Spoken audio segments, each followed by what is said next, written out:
Greetings. Welcome to today's episode of An Idiot's Guide to Beating Lymphoma. I'm Terry, and you might be wondering why I'm wearing such a cool shirt today. And the reason is I am celebrating the results of a PET scan.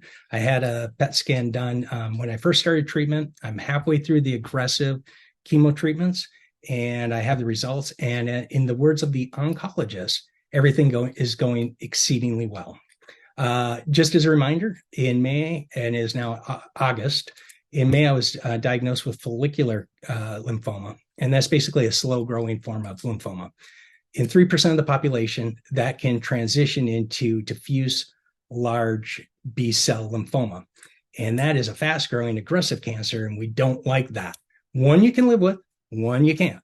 And so our prognosis is kill the stuff that's going to kill you, and then we'll deal with the follicular stuff on the flip side when we get to November and I finish up with these treatments.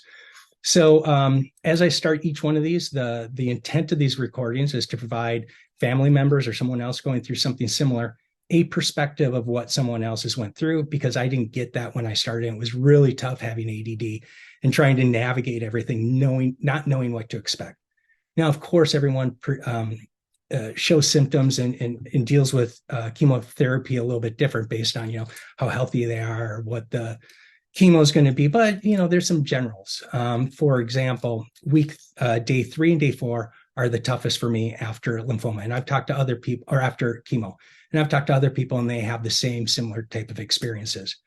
I can tell things are now getting progressively a bit more difficult. The symptoms are starting to aggregate. For example, I looked at my hemoglobin, and I take a hemoglobin test, or a battery of tests really, before each chemo session starts. And you can just basically see the trend line of the hemoglobin going down. And I was high normal, and now I'm below normal. So that you could tell is you're going to have higher fatigue. You're going to have, less appetite, things like that.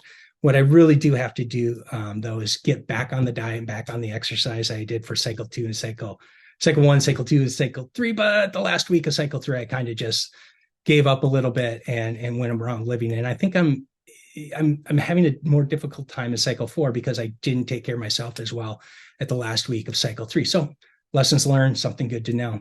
But the main thing of today's session, I just wanted to talk to you about the PET scan and how that works.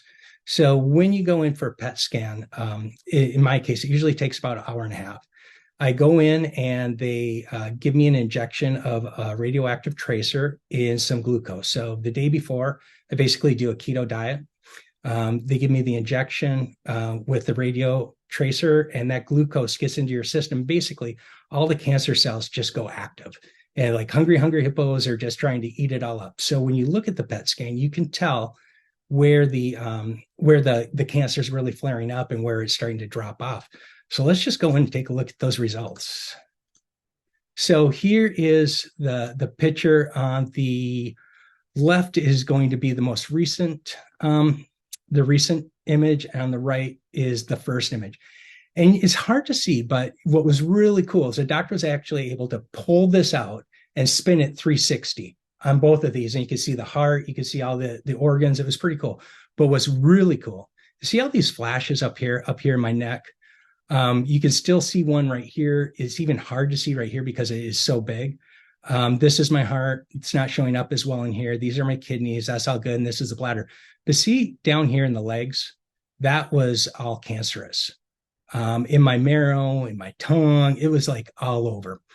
Unfortunately, one area that hasn't shown really any kind of change, and we thought it would through these treatments, is a follicular cancer.